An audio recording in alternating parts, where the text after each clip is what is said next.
All right, y'all. We are live. Hello, hello, hello, good people. So, if you have been on here, you know what we have to do. Get to sharing. And I always forget how to share it. Yep, I do. Every week. Okay, here we go. All right, so I'm going to share it here. So, come on in, make yourselves comfortable.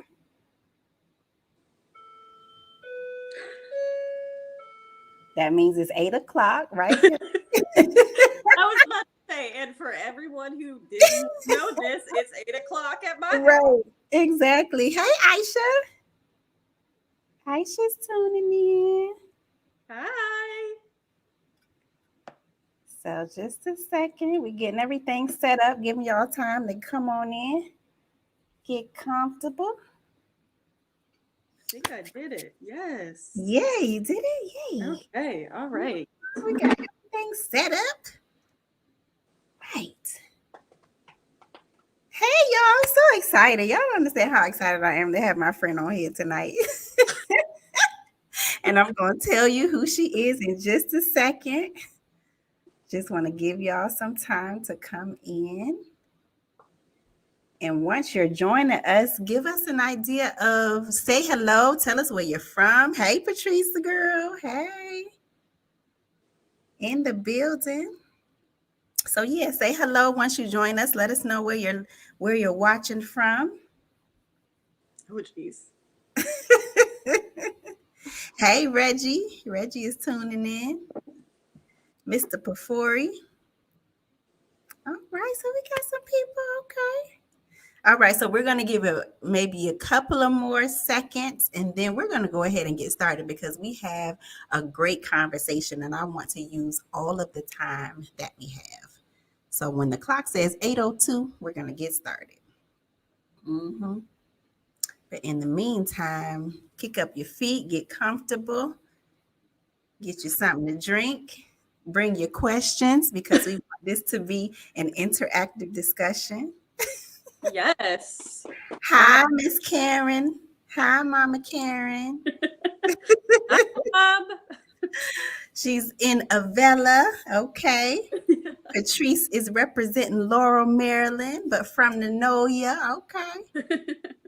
All right. So my clock says 8:02. And since we have some people who are joining us, we're going to go ahead and get started. So welcome, welcome, welcome you all. So I am Siobhan Carter, and this is another episode of Relationship Talks with Siobhan Carter, the You Relationship Coach. And what that means is I am passionate about all things concerning relationships, especially the relationship that you have with yourself.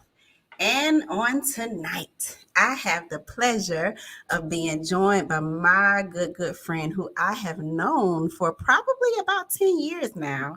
Wow. We work together in the federal government. I won't say where, but we worked together for a number of years.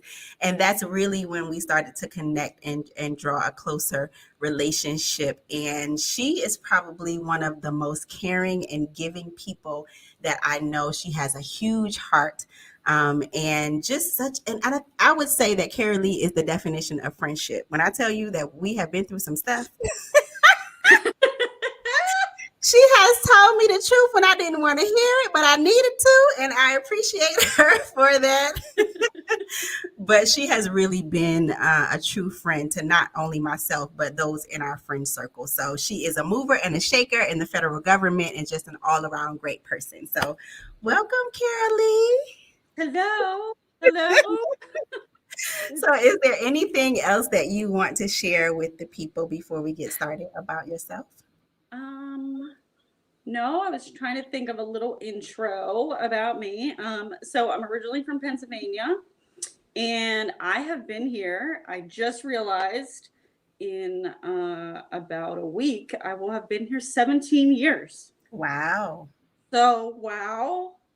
Where did the time go? That's a long time. Um, so that's me. Okay, all right. So we have some more people chiming in. So hello, Willette and Miss Paulette. Hello, hello. Thank you all for joining us. So we're going to be talking tonight about being a caregiver or caretaker for parents, especially when they are aging or when they're having health challenges. And we want this to be an interactive discussion. So please bring your questions and your comments so that we can, hear what you have to say as well as we talk about some of the questions that we have. So, before we get into real knee deep into the conversation, today's topic is not something that we're just talking about, but this is something that you have actually lived, Karalee. So, throughout our years, throughout our friendship, we've talked about, you being a caregiver or caretaker for your father for probably about 10 years.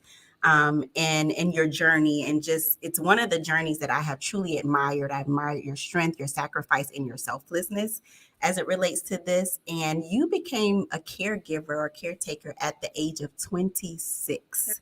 So, can you tell us a little bit about that journey and what it was like for you? Woo. When I was thinking about that question, that was the first thought. Woo, Yeah. because I was 26. I can still remember the day that I got the phone call. I was in Target. You need to come home. There's been an emergency. Um, Wow. so my stepdad or my dad had a stroke when I was 26. He lost the ability to use his right side, Mm. and he couldn't talk. He spent about a month in the ICU, and then he transitioned into a care center. And during that time, I had to become his legal guardian. Wow. So that was a process to figure out how to even do that. I was Mm. trying to think of the folks I've encountered. Like you said, 10 years. So it was nine Mm. 9 years and 8 months that Wow. I went through this process, Mhm. and it wasn't just the nurses and the doctors and the aides and the other, healthcare workers and nursing folks. It was lawyers. It was, public offices, tax offices. It Mm. was financial institutions. It was everything. I had to take care of all of his financial, medical decisions, needs, everything, because he was also not married and there's no other kids.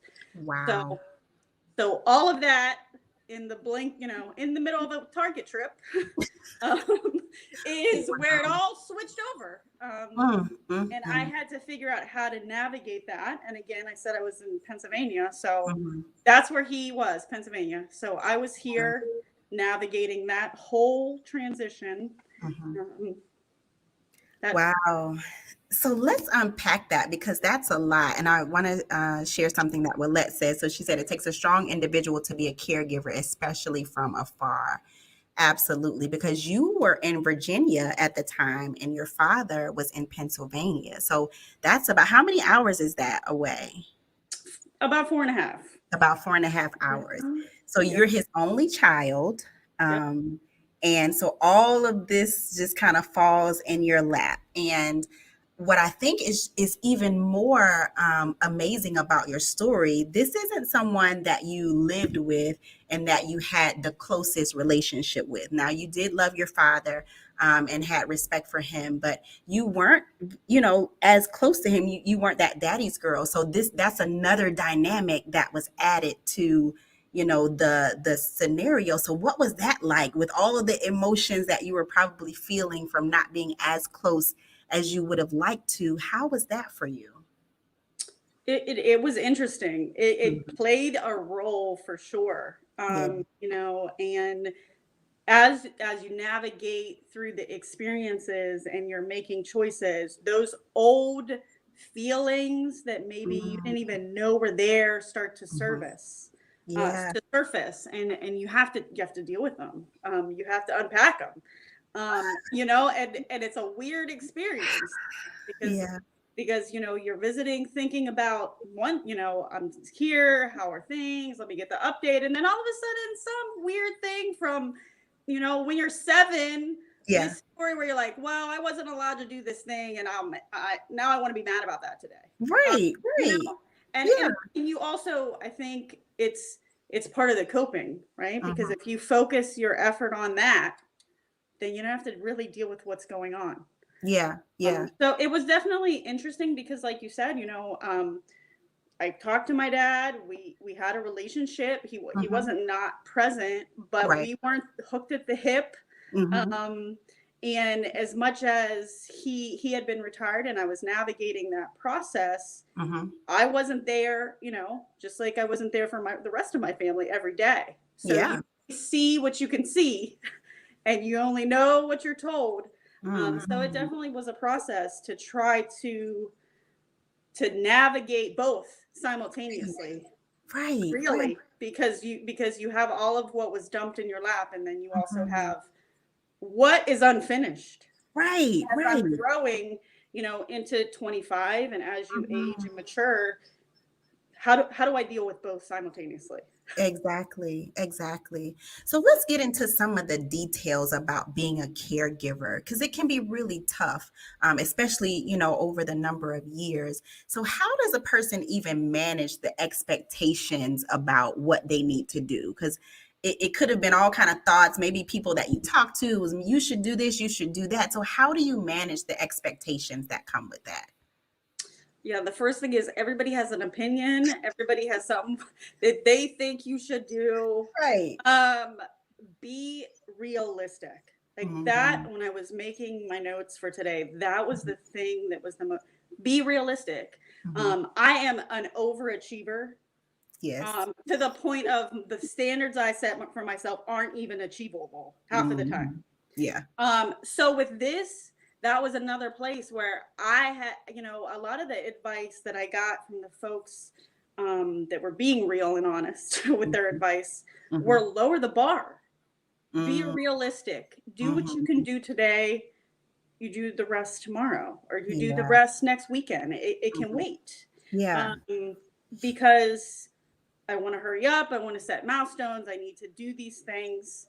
But I also think you need to get the resources. Yeah. So whether it's one of the things I found was there was a support group for caregivers of folks that had suffered strokes. Oh, wow. Okay. So that was a place where I thought, okay, Mhm. because just like being here today is hard, Yeah. being there was hard. Mhm. It's very vulnerable to go in and say, this is my story, and I'm about to share it with you. Yeah. And then the other, you're sitting there, and every story is different. So you're trying Mhm. to find, but that was also helpful to know that I'm not alone, and Yeah. other people are struggling with the same things, and they're trying to determine what works best. Mhm. And I also think the other component of that is to have a support system, Yeah. For whatever that means for you, right? Mhm. Mhm. Everyone has their own definition of a support system. I had my family, I had friends, Mhm. I had my relationship with God that grew Yeah. exponentially. um, so I think that's a key component. Mhm. And then the other thing is self care, Mm. Yeah. because I neglected myself for quite some time. Mhm. And I wasn't, I got to a place of having a mindset of, well, I can't do these things for myself. Mhm. I can't take care of myself, or I can't be too far away. Mm. But Yeah. you can set up backup plans. You Mhm. can set up, boundaries. It's Yeah. okay if you don't do certain things. Mhm. And trying to look at it from their perspective, because none of us want anyone in our heart of hearts to stop living their Mhm. life. Yeah. Yeah. We may Absolutely. say it, but we don't Yeah. mean it. No Mhm. one really wants that. Mhm. So reminding myself, okay, I need a break. I need a break from Yeah. this today. Yeah. And it reminds me of my mom because when she was caring for my grandmother who passed away at 93, but she was caring for her like the latter years of her life. And so when it would come time for vacation, I remember her just feeling like this fear of even going on vacation or going too far away, because what if somebody calls or what if something happens and I can't get to her? Especially my mom loves to go on cruises, so it's like I'm on the cruise in the middle of the water in the ocean, I can't get back home, so it just creates this feeling of like you said, like you just feel like you have to be close so that if something happens you can just get to them. But then it's a neglect of yourself because you just need time to Exactly. yeah, yeah. Hmm. Yeah, and in that scenario, I build in a backup system. Okay. So when I would go on, depending on the vacation, Hmm. I had someone who was available. I shared their phone number, I shared their name, and said, if there is an emergency, you're to call this person and they will get in contact with me. Okay. They will take care of that logistics, Yeah, yeah. which gave me a peace of mind because I trusted those people Hmm. to handle that. Yeah, yeah. And I love what Willette says. So she said, your story will help so many people. Giving for others gives us growth and wisdom. Yeah. Thank you, Willette. Thank Yeah, you. that's beautiful. Beautiful. So let's talk about preparing for the inevitable, because one of the things that is inevitable about all of us is that we're going to leave here at some point. And when we see our parents aging and we see them having health challenges, it becomes more real that the end is near at some point. So when it comes to life insurance policies, wills, bank account, property, how do you deal or prepare for those types of things? Communicate. Hmm. Communicate. Yeah. Uh, so what I did, actually, when this all first started, and I actually updated it recently, is I have written down all of my business, all Mm, of my financial business, life insurance, mhm. accounts, credit cards, and given it to my mom. Okay. Uh-huh. Because if you think about it, if something happened to me, what would she do, right? Yeah. So if you look at your parents and they're fully functioning, Mhm, why would you need to know any of that information? They got it covered, they're good, they're enjoying mhm. their life. But if something happens, now what? Right. And that was my situation. Mhm, Something happened and now what?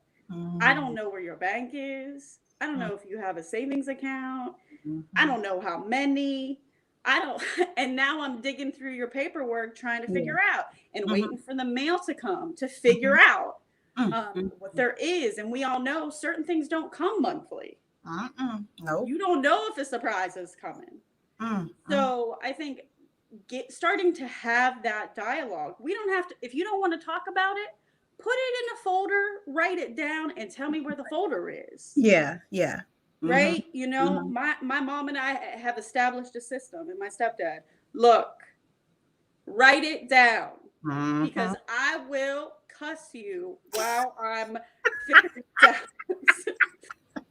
And I mean that. I mean, and the other part is like you said, life insurance. Mhm. You don't want to have, so one of the things that I had done a prepaid burial. Okay. So Mhm, when my father passed away, I went to the funeral home and it was kind of mhm. like done. Yeah, And yeah. I was like, are you sure? But I had already made those decisions. Mhm, mhm. And in that moment, you don't want to make those decisions. At You know all. what? You just want to Yeah. be sad. Right, right. Yeah. I just want to cry. I don't want you to Mhm. ask me what I think about, do I want a flyer? Do I want this or what? I don't know. Mhm. You Have no idea. can't think the same Mm. when you're in that process. Right. And I also think, the wills, medical directives, Mhm. you've got to do that stuff. Yeah. For me going through this process, I have very specific wishes about what we're going to do and we're not going to do if I Mhm. end up in the hospital. Yeah. Yeah. No, and it's in writing. Yeah. So it's clear. I've told you what I want you to do. And I think that that's important to know because you wouldn't know otherwise Yeah. unless you're having good communication. And so what's interesting about this is even though we're talking about parents, my mom and I just had this conversation, and I really hadn't thought about it because you don't really think about it when you're young. But like you said, and like Paula says, it's very important to prepare even while we're young because tomorrow is not promised. Even do your will so you can always update it as needed. And I think that's so important, and something even for me to take away from this conversation is, like you said, just get everything together in a folder, all the credit card information, anything that I had that my mom will need to know, because you just never know. Like I go on trips and stuff like that. What if something, God forbid, happens and she has no idea other than being the beneficiary on my life insurance policy like that? That's it. So this is good information to share. So for all of you watching, if you haven't gotten your affairs in order, and this is marching orders for me too, just write stuff down and put it all in one place so that your loved ones can have this information when they need it if something happens. And one of the things that you also mentioned was being able to be prepared up front. I remember my grandmother had a burial plot. She had already paid for her burial plot. Like she had everything taken care of. So we didn't really have to do much, as it relates to her funeral because she had it all laid out, and that just made it so much easier. So yeah, that really does help. Mm-hmm. So how does a person deal with the emotions when things surface throughout the process? So you're talking about doctors, you're talking about just different things that come up, phone calls in the middle of the night, their health is declining and all that kind of stuff. How do you deal with the emotions involved with that? You got to experience them.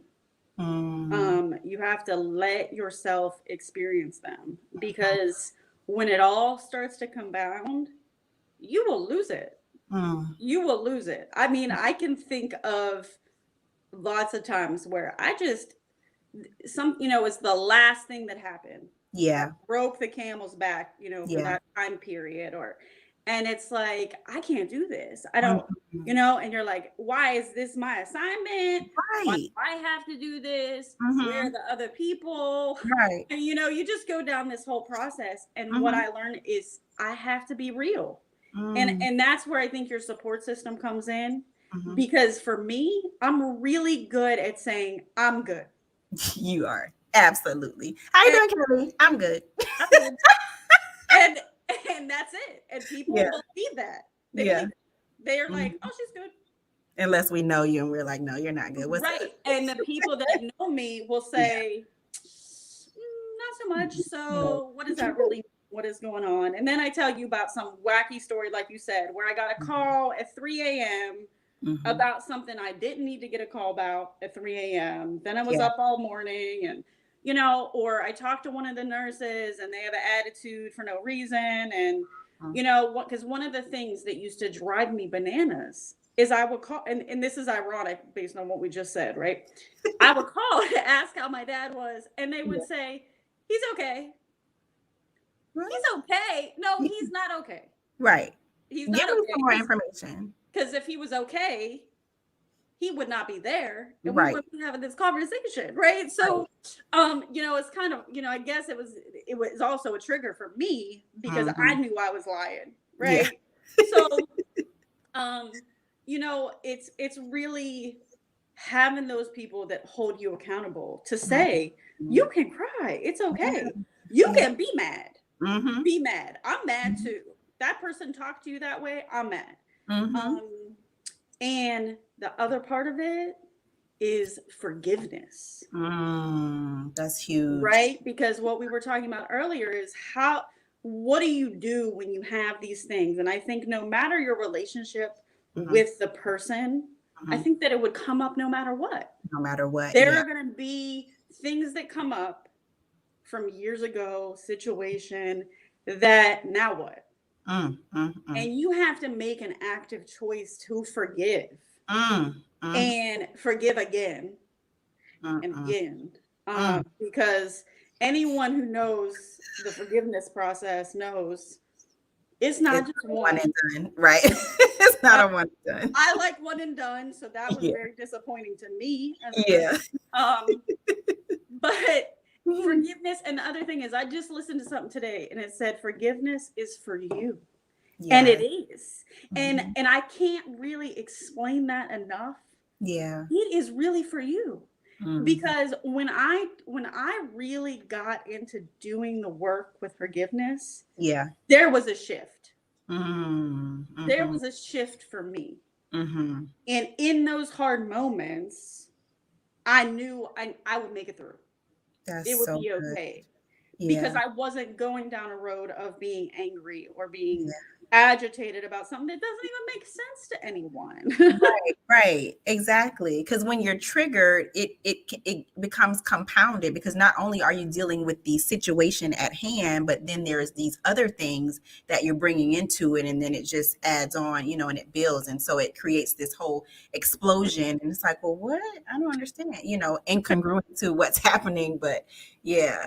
I want to touch on something that Patrice said that we were talking about earlier.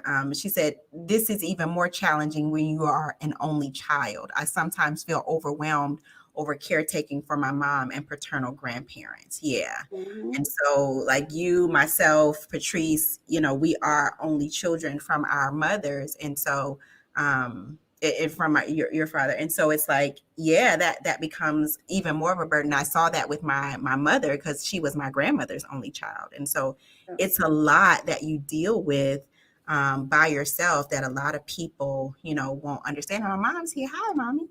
So she said this conversation brings back memories. Yeah, absolutely, because Hi. firsthand, yeah, of what it's like to be a caregiver. So So how, oh, go ahead. Uh-huh. I was just going to say one thing I wanted to add, and this Hmm. is something I'm learning now, which is interesting. Hmm. It probably it would have been more helpful earlier, but on those hard days, you get mad, and you're like, "Where are my siblings?" Right. For one, like, well, if they would have had another kid, Yeah. they could share in some of this. Hmm. That That's the is assumption. that is a delusion. I Hmm. am watching grown adult, and I'm talking, children that are in their 50s and 60s and their Hmm. parents are passing away. And it's a mess. Yeah. These Yeah. people who you think, are going to participate and it's going to be a group effort. You have a Nope. family, you got all these people. Hmm. Nope, there's still one person. Right. Right. So I think if this is put on you as your purpose, Hmm. God gave you what you need to do it. Come on. And Yeah. it and it sounds crazy because I know there were days I was in it and I was like, I'm not built for this. This Mm. is not my assignment and you can have this back. I know that's right. Give it back. But it's just a kind of a reminder some days to say, Yeah. yep, I'm an only child. Yeah. But you know what? I'd be more angry if I had siblings and they weren't worth And anything. they weren't doing right. Absolutely. Because it's like, yeah, it definitely would have triggered more anger. So it's like, and just to speak to your level of endurance and the strength, and like you said, the divine assignment that it seems like this was, because you were in this for a long time. Like you said, it was almost 10 years. And so that's a long time to endure, year after year, day after day, of all the things that you had to do and to deal with, on top of living your life. You had other stuff that you were going through personally, that that this was added in addition to all of that. So it's a lot to carry. So yeah. Mhm. Mm-mm-mm. So we have someone watching from Poland. Hello. Well, hello, ma'am. Hello. I'm Hello. Polish too, so hello. So, how does a person deal with parents who won't do what they are supposed to do? They're not taking their medicine, they're not walking like they're supposed to, just whatever they have been instructed to do.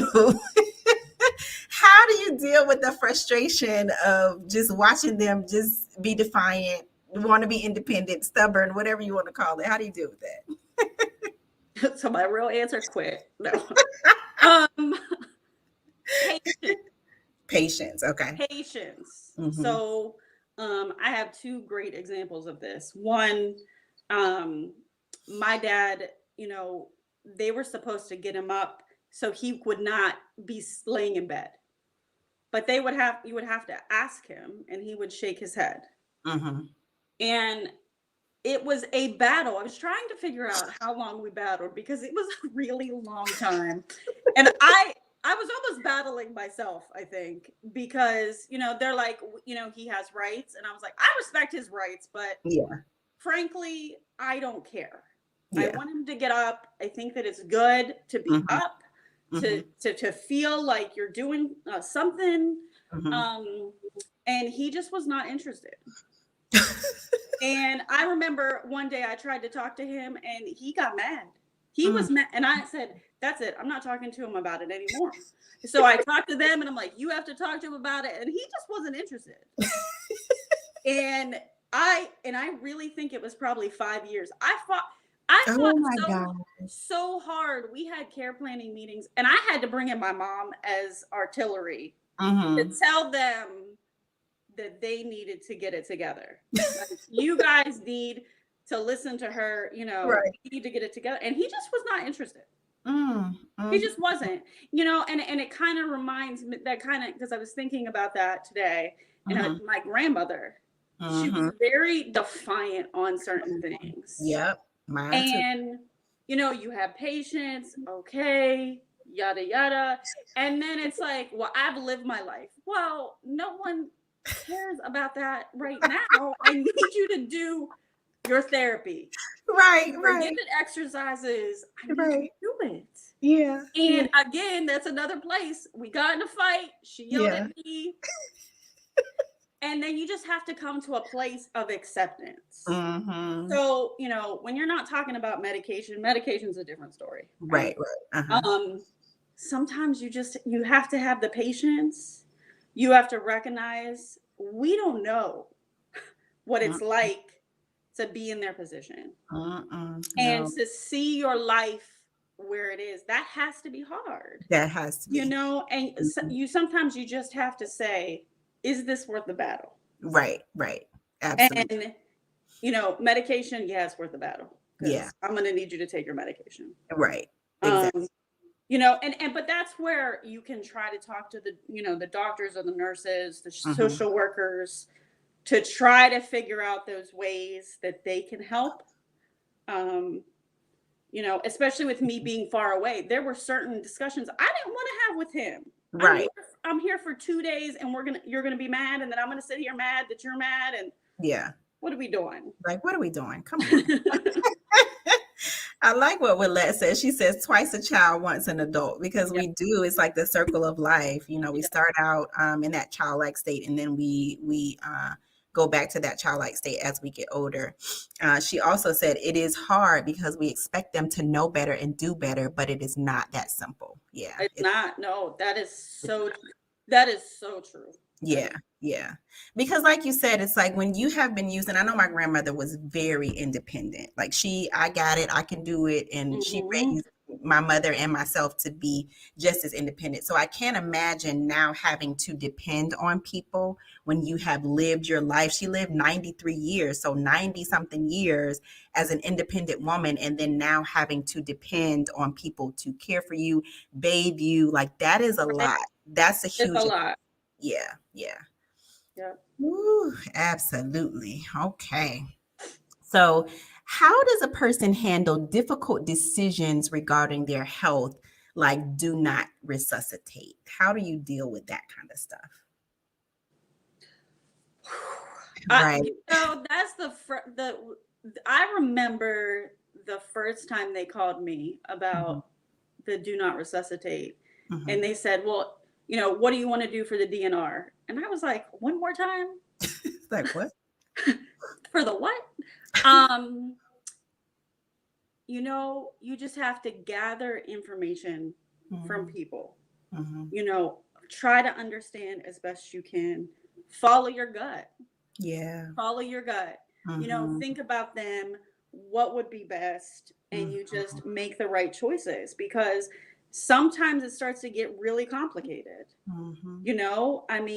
Because their health isn't going to support a certain procedure or a certain situation. And, the doctors are saying, well, what do you want to do? Well, I remember one time I told the doctor, I have an accounting degree. Yeah. I don't even, with all due respect, I don't even understand what you just said to me. Right. I don't even know what I would authorize. Can you? Right. And and they did. And they did. The Mhm. ones that were, they would, and most of them honestly would re-explain it if I didn't Okay. understand. Okay. But it's hard. And every Mhm. time it was hard. Wow. On the last day when the hospital called me, that was hard. Mm. Because it's like, well, what do you want to do? And I need to know right now because we're in an Wow. emergency, Wow. and it's hard, but you Mhm. have to just trust that you're not going to make the wrong choice. And Mhm. everything was done with a good intention, Yeah. Yeah. and yeah.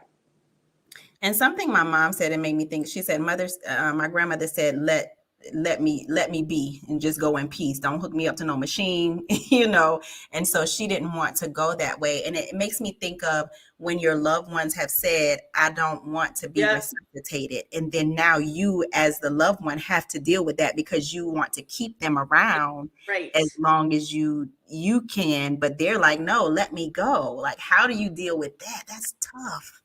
That It is, is, but see, that's where the communication comes in, right? Because if you yeah. planned ahead, Mm-hmm. you may not like the choice, Right, right. but you're stuck, Mm-hmm. and like I'm not a fan of hook me up and I'll live like this. And Yeah, I tell people, I will haunt you. I believe Okay. it too. Karalee, listen, stop turning on the water, Karalee. Stop it. I don't know how I'm gonna work that out with Jesus. I know if you do something crazy, I'm Yeah. gonna haunt you. Okay. Because I'm not happy like that. So, but if you but so that's exactly it, right? We never had Yeah. those conversations. I have no idea. Mm-hmm. When they're asking questions, well, what would he like? I don't know. Yeah, I yeah. don't No know, idea. and you just have to try, and if they're a everybody's family dynamic is different. Yeah. Some families involve more people in the decisions. Mm-hmm. It's a community vote, whatever that is for your family. Mm-hmm. You have to just set that up, and that's where you stick. Yeah, And if yeah. we decide together, we decide together. And if it was wrong, is it really wrong? I mean, Mm-hmm. I think this is a hard situation to navigate. Yeah, it is. So you just do the best what you can. You let the experts tell you. None of us are doctors. We don't know. So Right, right. Yeah. So speaking of the doctors and the nurses, what is it like dealing with them? Like, have you had experiences where some doctors or nurses weren't as attentive or weren't as, the bedside manners and just weren't as compassionate? How did you deal with those types of professionals? mm, so, okay, so there's two people that come to mind. So Uh-huh. when this first happened, I had talked to his neurologist, and I was at the Mhm. hospital by myself. Mm. And because we could only go into the ICU for like 15 minutes at a time. Okay. And but then you'd have to wait 30 minutes to go in for another 15 minutes. It was something like that, something Mm. wacky. And he came in and he was like, well, he's just going to be like this the rest of his life. He'll never have any quality of life. And Sir, shut up. and that was it. Mm-mm. No, do you have any questions? Are you okay? Is somebody here? Do you want to talk about it? Like Mm. nothing. Just left. And I was sitting there like, what just happened? Mm-mm. Because that was a lot what he Yeah. told me. Mm-hmm. And you didn't even take any time to try to help me navigate that. Mm. Mm-mm. And there was no regard for anything. Yeah. Um, that Mm. that was a tough one. That's That was tough. a tough one. Mm-hmm. And that's where, your support system. Mm-hmm. I remember calling and I'm like sitting in the room, trying to talk it out with somebody who can't understand. Yeah. Yeah. I actually I made a good friend during that process whose mom Mhm. had a stroke and was in the ICU at the same time. So, Okay. we kind of shared, commiserated together. Yeah. Um, but there was this nurse that she was just a hot mess. I mean, with all due respect, Yeah. She just, Yeah. I She was mean, the best. like she would just, I remember one time he was really sick and, Mhm. it was 10 years. So I thought he was going to die probably 100 times, right? Wow. Like, because you're always convinced like this is it. Yeah. And Uh-huh. then it's not. Mm, And we would have a mhm, break for a couple of weeks and, it just depended. It was like a cycle. mhm, And I remember I was standing in his room right next to him. And mhm. she's like, he's not going to make it. Lady, will you stop? And Are I'm you looking, serious? yes, I was looking at her Oh and I'm my like, so inappropriate.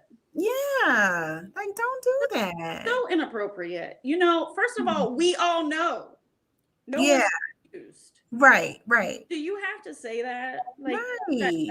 necessary. Just, and you just have to take that and you just have to say, like, I'm gonna pray for you Yeah. Yeah. because that's not cool. Mhm. Mhm. And you have to recognize, not everybody can tolerate that. Yeah. Some Yeah. people would have responded really harsh, Mhm. got an attitude with her. They I would didn't. cuss her out. I didn't. I mean, I did talk about her later. Right. I'm sorry, I did. Because I was like, what is wrong with her? Right. But most of the people, Mhm. you could at least talk to them. Yeah.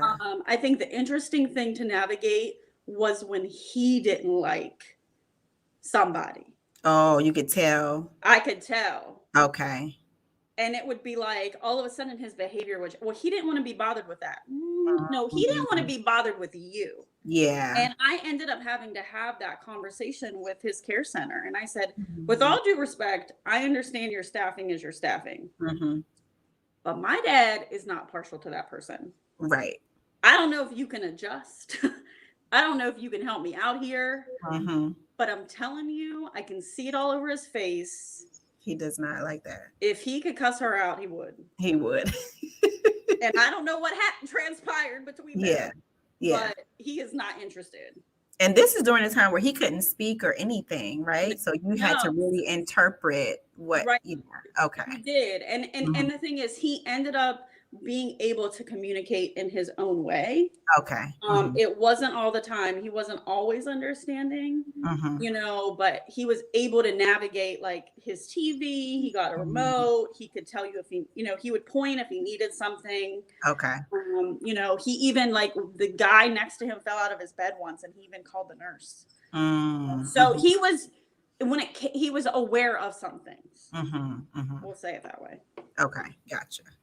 So then with the 9 almost 10 years of being a caregiver, and then that one day you received that dreaded call, right? That Yeah. he had passed away. So how does a person deal with it's going to happen, at some point you're going to get that call. How do you deal with it when you actually get it? Like it's going to happen, but it still doesn't negate the pain, and the emotions that surface as a result of actually getting the call.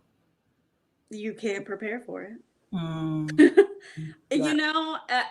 I think, throughout the whole process, you go through a process of grieving, Mm-hmm. right? Because you're grieving the loss of the relationship that you had, Mm, or you're grieving the loss of what you thought was to be in the future. mm-hmm. Yep. Right? So you're grieving different aspects of that relationship, Yeah. which people don't recognize. Mm-hmm. It's a grieving process, even though they're still here. Right. Right. Mm-hmm. So I think when it comes to dealing with the grief as you're processing it, that Mm-hmm. part helps. Mm-hmm. But you aren't prepared. I thought for sure I'm prepared. I've been prepared for 7 years. Yeah. I'm Yeah. prepared. Right. Mm-hmm. No, because in my situation, it was all of a sudden. So everybody's shocked. Like, Yeah. what happened? What do you Yeah. mean? You haven't said he was sick. What happened? Mm-hmm. It was just Mm-hmm. boom. I get a call. He's going to hospital. And I'm going to tell you, I used to get those. I mean, that happened a lot. That he would go to the hospital. He's going to go to the hospital. Okay. Uh-huh. We're Uh-huh. not going to press the panic button yet because I've Mm-hmm. been here. Yeah. Right. I've been Mm-hmm. here. And I used to say, this is his MO. Mm-hmm. This is what we're going to do. He's going to go over here. We're going to do this thing. They're going to help him, and then he's going to go Yeah. back. Right. And it wasn't like that. It was immediate. Wow. It was, he's going to the hospital. Boom. That's it. We're done. Like one phone Really? in a conversation. I was on the phone with the doctor talking about what was happening, and she had to hang up the phone to go to his room. Wow. So there was no, and I was like, one more time, what? Yeah. What just happened? Yeah. So from that perspective, you know, I've thought about this question a lot. You can't. There's nothing you can do. You can't prepare. I think doing the work as you're going through navigating the processes, that's what helps you. Okay. That's the piece that I think helps. But you know, I don't think that you can, because like you said, I mean, I used to get calls in the middle of the night. Yeah. Which when you live that endlessly, that rattles you every time. I was going to say it probably, you feel a sense of anxiety, like you're living on edge of not knowing, you know, what's going to happen, or, you know, like that seems like that can make you frazzled. Yeah. Wow. So I can't believe that we only have a few more minutes left. Oh my gosh. Right? Like, this has been so good. This has been such a great conversation. So what would you say, like, what last words for those people who are in this present state of being a caregiver for their parents, or if their parents have passed away, like, what words of encouragement would you give to those who are watching tonight? I would say give yourself some grace. Give yourself some grace. And to actually do the emotional work. Yeah. To do that mysterious stuff no one wants to ever talk about. Good thing we're in this platform, so the people here know how to do that work. But that's the truth. Yeah. That's the truth, to do the work. I mean, grief is a process. And like you said, like I said, even when people are alive, you're still grieving things that won't come to pass. Right. Because if you wanted your father to walk you down the aisle, or hold your baby, or come visit you, or, you know, you'll never get to experience that. Yeah. Exactly. So I think it's truly doing the forgiveness work. Yeah. And being able to just move and figuring out how to navigate that situation that's new, but still living your life and enjoying your life. Right. Yeah. Not in the fringes. Like, I want to say fringes, but no, not in the fringes. Right? Trying to figure out how to do both. Wow. You know, ask for the help. Yeah. Ask for the help, you know, because whether it's your friends, your family, there's all kinds of support systems. You know, depending on the state you live in, there's programs. There's programs for the county, you know, and that's that you have to Google it. You have to find it. Yeah. You know, but those resources are available, and they can help with all kinds of things. You know, coming in just to sit with them while you go and run an errand. So I think that's really important too. You know, you don't have to do it all. Yeah, absolutely. And if you could share briefly, just what did the work look like for you? Like, what are some things? I know you mentioned just being a part of a support group where you can sit around other people who are having similar experiences of being a caregiver, but what are some other things that helped you to cope, you know, over that almost 10 years? Going to therapy. You know, getting an actual trained person who can talk to you about what's going on, what you're working through. Reading my own books. You know, I have an obsession with self-help books. Yeah. But reading those books, you know, really sitting down and reading, you know, finding the thing, right? Whether it's forgiveness. I mean, I did a whole book on forgiveness. I forgave the entire world. And you can do books about anger. You can Mhm, do books about, understanding yourself better. mhm. Whatever it is, you can focus on that. I did the books, I did, like you said, the support groups. I did counseling, Mhm. um, church of some Mhm. sort. Yeah. Mhm. Um, well, working on your relationship with God, maybe we should say. It wasn't always Mhm. church, but um, working on that aspect, Mhm. because, sometimes, depending on your faith, you may have a lot of questions. Right. Exactly. Exactly. Um, Yeah. so, working on that relationship, trying to figure out how that system is there to support you. Yeah. Mhm. And then trying to take care of myself, Wow. trying to do the things that are important to me. Like, I love to travel. Yeah. So trying to say, okay, well, I'm going to book a trip. Mhm. So Mhm. even if, for these 6 months, I'm going to be doing this and doing that, that's okay. But Mhm. I'm going to go on this trip and I'm going to do the things that I like. Yeah. Yeah.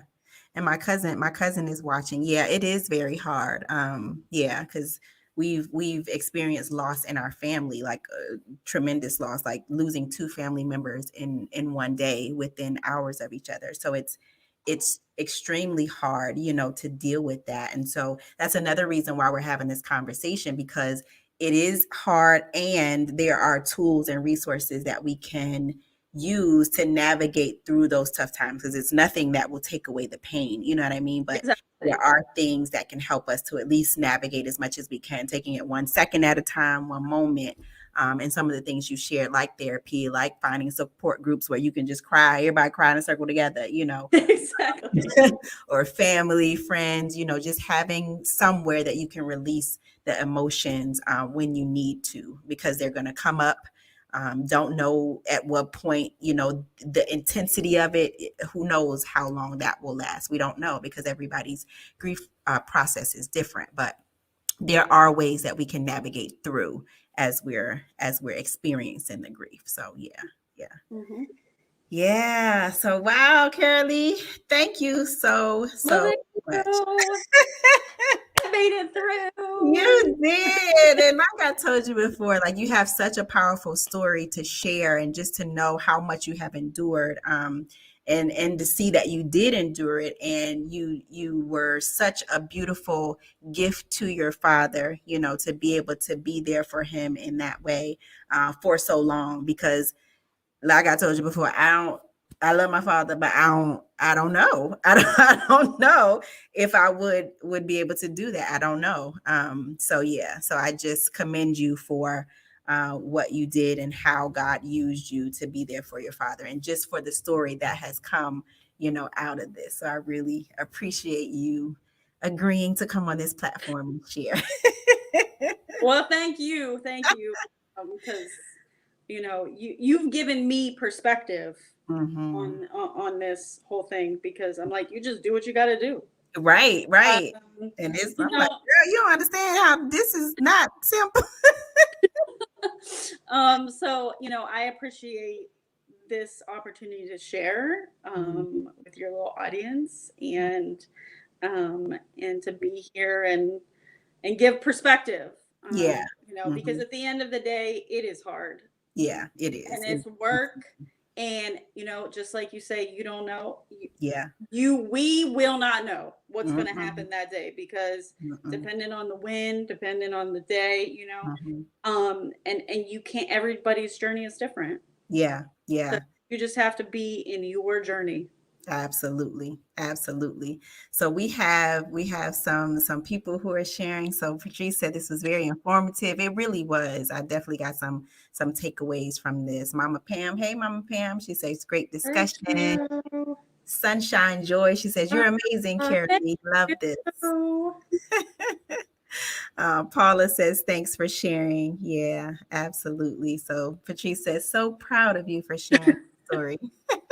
Thank you, guys. Yeah, my cousin says, one day at a time. Absolutely, cousin. That's all Yes, we can do. yes, Sometimes it's one moment at a time.